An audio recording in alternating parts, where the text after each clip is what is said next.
teknik pengumpulan data penduduk atau disebut dengan sumber data penduduk. Jadi penduduk itu kita mengetahui datanya dari mana, maka kita lihat tentang teknik pengumpulan datanya. Secara global, sumber data kependudukan atau teknik pengumpulan data pendudukan itu dengan melalui 3 cara. Yang pertama adalah kita kenal dengan sensus, ini sensus penduduk, kemudian dengan registrasi dan dengan survei. Yang dimaksud dengan sensus kata lainnya adalah cacah jiwa atau mencari data tentang proses pendataan berawal dari pengumpulan, mengatur, mengelola, menyajikan, penilaian serta bersifat individu, universal, serentak dan periodik. Nanti sifatnya seperti ini. Nah, atau kata lainnya adalah mencatat keseluruhan data penduduk dengan semua penduduk. Sensus penduduk dengan 2 cara. Yang pertama adalah ini ada de jure dan de facto. Kita sudah tahu. De jure adalah pendataan penduduk berdasarkan KTP-nya, biar mudah gitu, atau berdasarkan sifat hukumnya. Kita sebut dengan KTP biar mudah gitu ya. Kemudian untuk sensus de facto adalah mendata penduduk berdasarkan kenyataannya. Jadi misalnya begini, ada seorang anak berasal dari sebuah kabupaten, kemudian dia sekolah di provinsi lain. Dia sekolah misalnya dari Surakarta, dari Solo, dia sekolah di Yogyakarta. Pada saat sensus dia berada di Yogyakarta. Ya, pada saat sensus dia berada di Yogyakarta. Nah, kalau menggunakan sensus de jure, maka ketika dia di Jogja tidak didata, tapi dia didata berdasarkan KTP-nya. Jadi nanti di rumah dia akan disensus walaupun tidak ada. Tapi kalau de facto, maka dia akan didata ketika dia di Yogyakarta, ketika dia ada. Jadi bedanya cuma demikian itu. Jadi kalau de jure itu sesuai dengan KTP-nya, kondisi hukumnya gitu. Kalau de facto berdasarkan kenyataannya. Jadi berdasarkan kenyataannya dia sekarang di Jakarta, dia sekolah. Kenyataannya dia di Jogja, dia sekolah. Kenyataannya dia di tempat lain karena bekerja. Maka dia disensus di tempat itu, maka namanya de facto.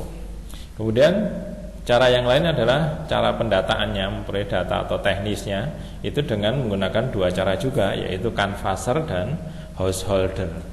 Canvasser itu maksudnya adalah petugas datang ke rumah-rumah penduduk kemudian mendata, mengisikan data yang harus diisikan. Sedangkan kalau householder itu ada data isian atau kita sebut angket gitu saja, diberikan kepada penduduk, penduduk itu sendiri yang mengisinya.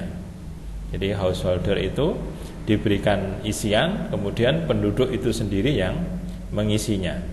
Sedangkan kalau canvasser seperti tadi, petugasnya yang datang, kemudian mengisikan datanya. Itu adalah sensus penduduk. Kita lanjutkan ke registrasi. Registrasi penduduk itu maksudnya adalah pendataan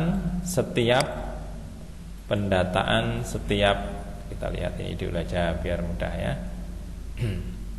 De facto pencatatan peristiwa pada setiap waktu. Jadi tadi setelah disensus ketemu penduduknya berapa di satu tempat, laki-laki berapa, perempuan berapa, kemudian registrasi untuk melanjutkan sensus tadi. Pada waktu kemudian, misalnya beberapa waktu kemudian ada yang lahir, maka kemudian kalau lahir berarti penduduk dari hasil sensus tadi itu ditambahi. Kalau mati berarti dikurangi. Kalau pindah maka dia dipindahkan tempatnya karena dia sudah tidak di tempat itu lagi, maka dia dipindah ke mana dia di mana dia bertempat tinggal yang baru, gitu ya. Itu namanya registrasi. Jadi registrasi dilaksanakan kapan? Setiap waktu. Kalau sensus berapa tahun? 10 tahun. Jadi sensus itu rata-rata 10 tahun. Karena kenapa 10 tahun? Karena kalau 10 tahun itu sudah ada dinamika, sudah ada perkembangan atau sudah ada penurunan. Sedangkan untuk registrasi mencatat yang lahir, mengurangi yang mati, kemudian yang nikah dan pindah, itu berarti dikerjakan setiap waktu. Sedangkan survei penduduk adalah semacam sensus tapi tidak keseluruhan, hanya sampel saja. Ini untuk mendata antar waktu. Jadi kalau sensus harus 10 tahun sekali, maka survei ini bisa dilakukan berkali-kali gitu ya. Jadi survei bisa dilakukan berkali-kali. Nah, sekarang kita lanjutkan data apa saja yang kita bisa dapatkan dari sensus, survei dan registrasi gitu ya, data apa saja dan digunakan untuk apa saja. Maka sekarang kita lanjutkan, kira-kira apa ya yang didapatkan dari sensus, atau ketika sensus itu mencatat apa saja, yang dicatat dari penduduk itu apa saja. Saya kira kamu sudah tahu, yang pertama di nama, umur, alamat gitu ya, kemudian putra, kemudian jenis pekerjaan, pendidikan gitu ya. Tapi yang paling penting di dalam sensus ini adalah alamat, umur, jenis kelamin gitu ya, atau jenis kelamin dan umur. Itu yang paling penting. Karena apa? Karena dengan umur dan jenis kelamin ini nanti akan kita bicarakan tentang komposisinya. Kita lihat sekarang komposisi penduduk gini. Jadi setelah didata, di sensus, maka kemudian kita lihat komposisinya. Komposisi itu adalah isinya, bagiannya gitu ya. Komposisi penduduk itu satu berdasarkan usia, yang kedua berdasarkan jenis kelamin. Itu disebut dengan komposisi penduduk biologis. Data tadi dikelompokkan usia dan jenis kelamin. Ini nanti paling penting karena nanti dipakai untuk satu hal yang penting gitu ya. Dipakai untuk satu hal yang penting. Yang kedua, komposisi berdasarkan geografis atau berdasarkan letaknya. Berdasarkan ini maka penduduk itu ada yang di desa, ada yang di kota, sudah biasa. Penduduk Indonesia sebagian besar di desa atau di kota? Di desa gitu ya. Kemudian komposisi berdasarkan sosialnya, tingkat pendidikan, kesehatan, status perkawinan gitu ya. Kemudian yang lain misalnya pendapatan gitu ya, pekerjaan dan lain sebagainya. Kemudian berdasarkan komposisi ekonominya ada mata pencaharian seperti petani, nelayan dan sebagainya. Sekarang kita lanjutkan ke komposisi penduduk berdasarkan umur dan jenis kelamin. Berdasarkan umur dan jenis kelamin, maka penduduk itu disebut dengan piramida semacam ini. Dibuat piramida. Piramida gambarnya seperti ini. Jadi yang ini membacanya adalah yang kiri warna biru ini adalah laki-laki, sedangkan di kanan ini perempuan. Ini contohnya dibuat simetris, itu ada male, female. Jadi ini laki-laki. Ini piramida ini dibuat hanya 1 tahun atau kurun waktu tertentu. Kurun waktu tertentu saja. Jadi dibuat dengan kurun waktu tertentu saja. Jadi ini laki-laki, ini perempuan. Ini merupakan jumlah penduduknya, satuan jumlah penduduk. Jadi ini 2 juta. Kalau grafik ini sampai di sini berarti 2 juta. Kemudian ini 6 juta, 10 juta. Atau ini dibagi menjadi mungkin 20 juta, tinggal skalanya ya, persen populasinya. Nah, sedangkan ini umurnya, harusnya di sini letak umurnya di sini. Dari 0 sampai 4, 5 sampai 9 gitu. Berarti kalau ditanya di sini membacanya berarti ini. Penduduk di sini, penduduk suatu negara usia 30 sampai 34, laki-lakinya sekian ini, 4 juta biasanya. Perempuannya sekian juta. Itu ya. Karena umur ini dari muda, bayi sampai tua, maka yang tua ini biasanya semakin sedikit. Itu membaca piramida. Dengan piramida ini nanti kemudian kita lihat macam-macam piramida. Ternyata dari data sensus penduduk di negara-negara itu terdapat 3 jenis piramida. Jadi kalau jumlah penduduk antara laki-laki dan perempuan serta umur itu dibuat piramida, maka ternyata masing-masing negara itu beda-beda. Ada yang negara itu piramidanya semacam ini, seperti tadi. Seperti contoh yang mudah tadi. Piramidanya adalah piramida seperti yang ini. Disebut dengan piramida ekspansi. Dengan catatan piramidanya ini gitu ya, macamnya ekspansi, stasioner dan konstruktif atau tua.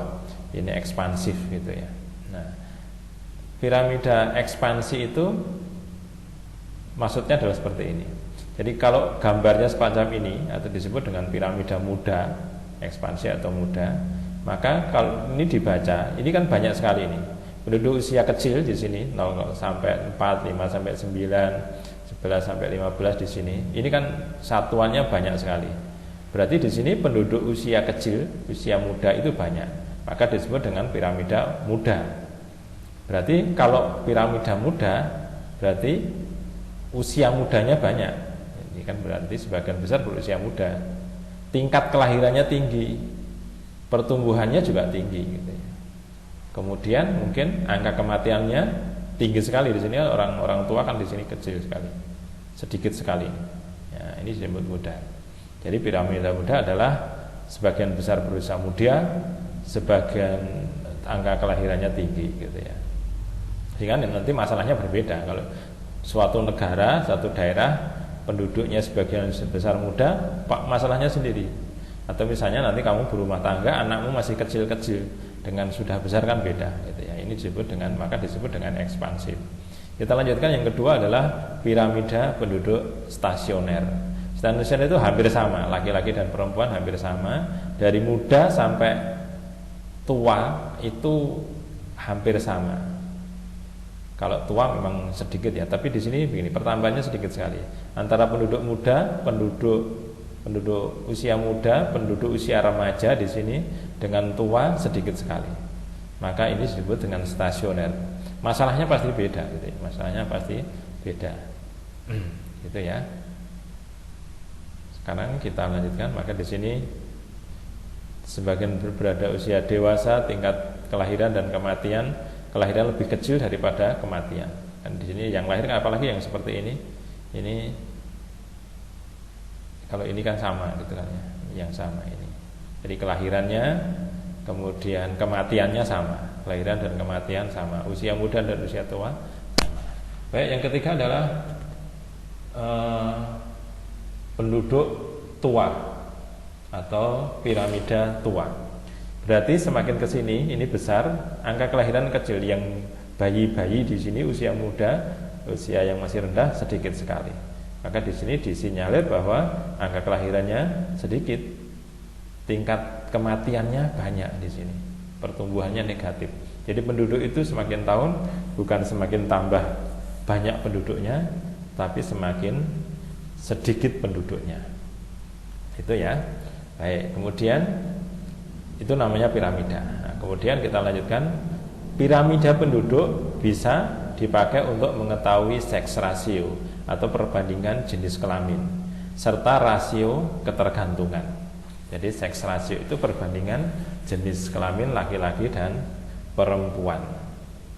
Nah, seks rasio adalah perbandingan jumlah penduduk laki-laki dan perempuan dengan rumus jumlah penduduk laki-laki dibagi jumlah penduduk perempuan. Misalnya ketemu seks rasio ketemu 90 gitu. Berarti membacanya ini setelah dijumlah penduduk laki-laki berapa, perempuan berapa, dikalikan 100, kemudian ketemu di sini misalnya 90.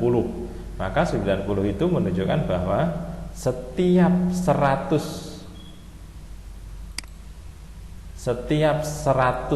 laki-laki perempuan maksud saya ulangi, setiap 100 laki-laki ada 90 perempuan. Dibalik, mohon maaf. Setiap 100 perempuan ada 90 laki-laki. Jadi gitu ya. Harusnya kan rata-rata kan biasanya laki-laki dan perempuan sama. Di satu tempat nanti laki-lakinya semakin banyak itu, tapi jarang. Tapi sekarang ini ada kecenderungan bahwa perempuan lebih banyak, sehingga saya ulangi, kalau ada seks rasio 90 berarti setiap 100 perempuan ada 90 laki-laki. Kalau 80 berarti setiap 100 perempuan ada 80 laki-laki. Di negara kita katanya sudah 97. Jadi setiap 100 perempuan ada 97 laki-laki. Jadi kurang gitu ya. Kemudian berikutnya adalah angka ketergantungan. Angka ketergantungan ini didapatkan dari jumlah usia yang tidak produktif dibagi jumlah penduduk produktif kali 100. Usia yang tidak produktif itu berapa? Di bawah 15 dan di atas 64. Jadi kalau penduduk itu berusia 0 sampai 14 dianggap tidak produktif, di atas 64 berarti tidak produktif. Yang tidak produktif dibagi yang produktif kali 100 itu menunjukkan dependensi rasio atau angka ketergantungan. Artinya penduduk yang tergantung kepada usia yang produktif itu berapa gitu ya. Nah, dependensi rasio kata lain kan beban tanggungan.